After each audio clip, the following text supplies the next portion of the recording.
Hey everyone, it's QuickyBaby and welcome back to World of Tanks. And today we've got the pleasure of watching Crab16 playing in what I call, well at least what I'm going to be calling from now on, the $50 million tank. Yeah, I'm not exaggerating there, but before I prove it, let me go into the background. So, World of Tanks. World of Tanks loves to sell us Tier 8 premium vehicles.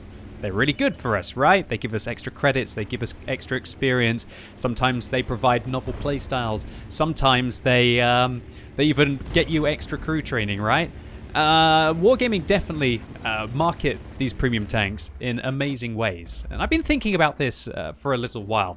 And I went digging on the QuickyBWOT Life website to try and see what premium tanks did well and what premium tanks did not do well. Were the tanks that doing well because they were a specific nation? Was it because they were marketed in an interesting way?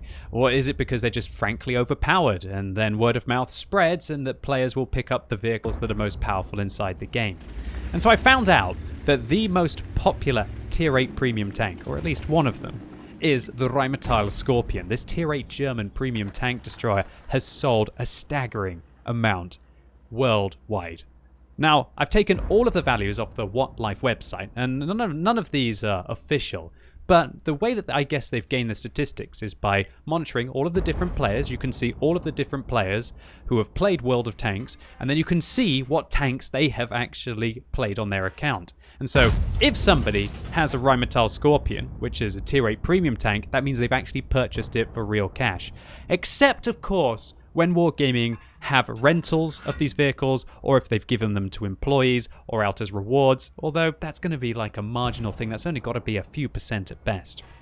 So, you'll be surprised to know just how many Scorpions have sold on the North American region. We're talking about 243,000. There's more Scorpions that have been sold over the lifetime that this tank has been sold on the North American server than actual North Americans are playing on the server on a weekly basis at the moment. Just absolutely wild when I think about that.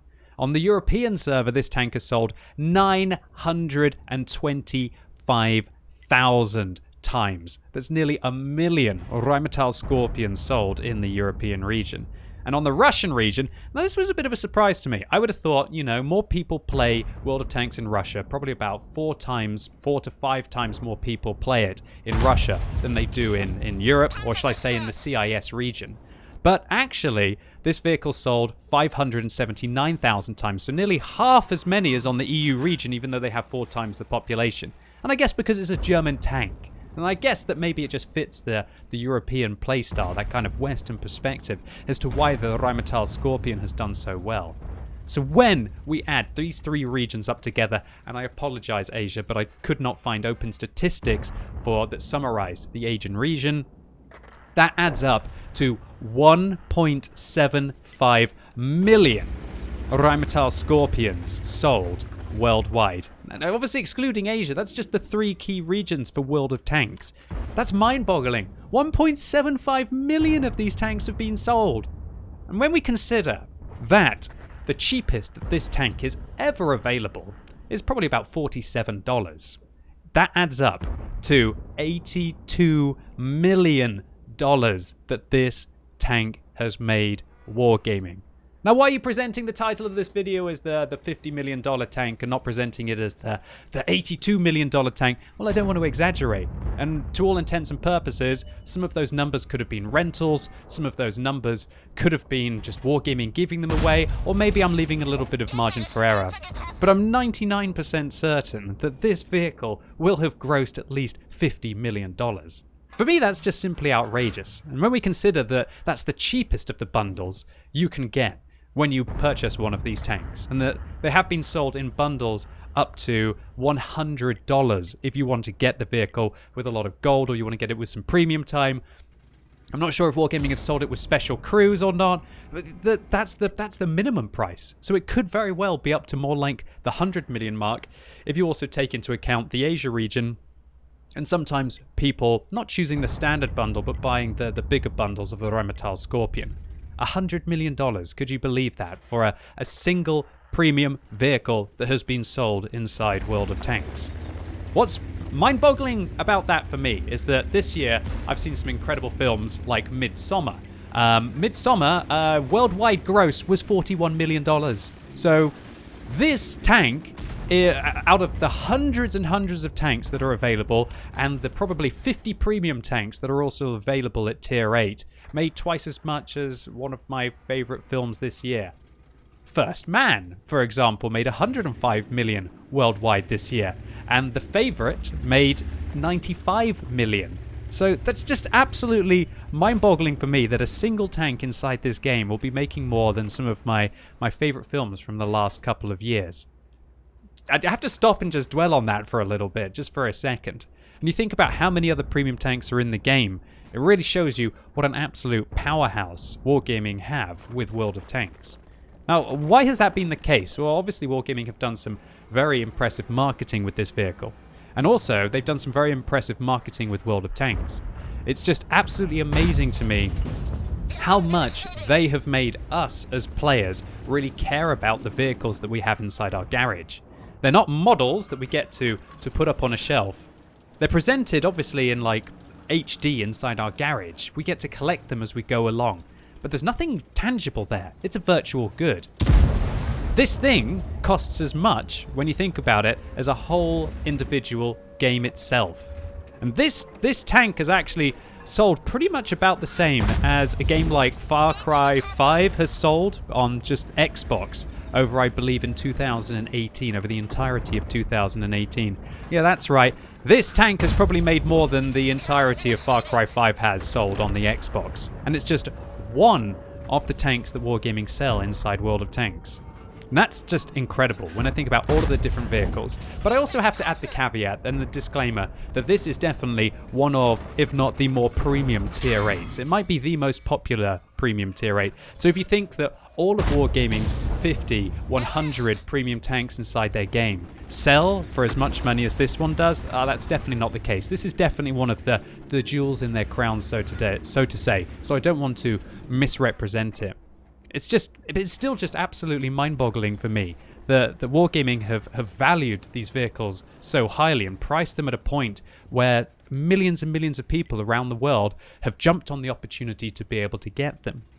A full-price game, or a tank inside a game where it does things a little bit differently, but people still love it. And I've been talking to the YouTube community, I've been talking to the Twitch community a lot recently about, do they feel like they're getting their enjoyment from it? People liken it to days out, people going to the cinema, what people spend their money on to be able to get those kind of entertainment experiences, right? And more often than not, people have said, yeah, I've had a real good time with the money that I've spent inside the game, and that they feel like it's been an enjoyable experience and they like having the vehicle inside their garage. It always scares me though, having played games like Warhammer Online, where I invested literally probably about maybe 80 days of my life, literally 80 played days, so 160 days of playing 12 hours a day, being awake into that game, and then because of issues that they had with obviously Games Workshop, that Mythic had to shut the game down, and that all of that time that I'd invest in the game, all of the gear that I'd gathered on my characters was just gone like that. And I'm not saying that that's going to happen to World of Tanks. I think World of Tanks will be around for decades and decades. But it is definitely a reality to remember that we are effectively renting these vehicles inside our garage as kind of like a digital product. Well, definitely not as, it definitely is a digital product. And that to all intents and purposes, and while I'm 99% sure it's not going to happen, Wargaming would be completely within their right to turn the servers off tomorrow, and would they have to refund us any of the price that we've paid for these vehicles? Oh, hell no. It's a bizarre concept, really. I think it's definitely going to be something that'll be very interesting over the next few decades, that people are willing to invest so much money into these digital goods and digital economies for accounts and licenses that we have. Now, people obviously are more happy to be able to invest that in services which they feel that they have a lot of trust in. And I think that that's what Wargaming have done very well. They were very quick to cement themselves as this, I've said it already in the video, as this juggernaut that feels as if, if it's with Wargaming, it feels like it's safe. And I definitely do feel that. I do feel that. I feel that my purchases with Wargaming aren't going to be going away for decades. But it's very scary with other more marginal titles and other free-to-play titles that are definitely not as successful as World of Tanks, that are also trying to charge these astronomical sums of kind of full retail price for digital goods inside the games. Absolutely amazing to me. And all props to Wargaming for finding an opportunity into making such a fun game that people seem to want to support so much, or feel that they feel almost more obliged to by making purchases in it to be able to keep up with the progress inside the game. Alright, now all of that is said and done. Let's focus on what Crab is trying to achieve here.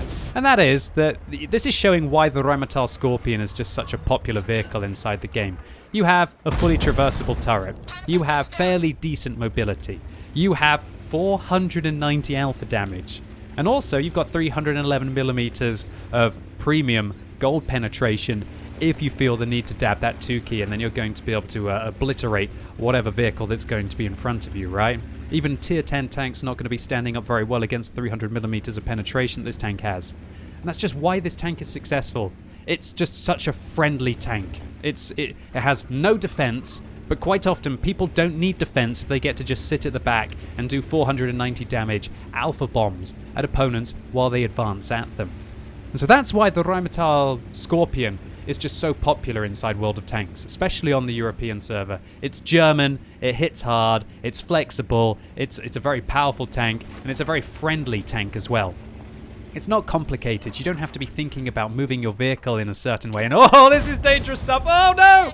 The shell just whizzing over the top of Crab's head, and he manages to track the FV207, but with the rate of fire and the alpha damage up the vehicle, as long as Crab doesn't get hit by the SU-130 PM or the FV or the 212A to the left, seems to be able to handle it quite well.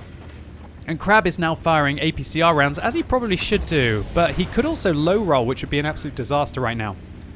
Alright, so the 212A splashes him, but not quite near enough his tank that he knows where the 212A is going to be. If he'd done some crit damage, or alternatively if he'd done maybe 1 or 2 hit points of damage with a splash near him, he would have known where the 121A is. Sorry, the 212A. So now he's going to be making his way over towards the west, see if he can find his way into the bush here. But he spots the SU-130 PM. But the SU-130 PM doesn't seem like it's moved. Looks like Crab thinks, wait a minute, is he AFK?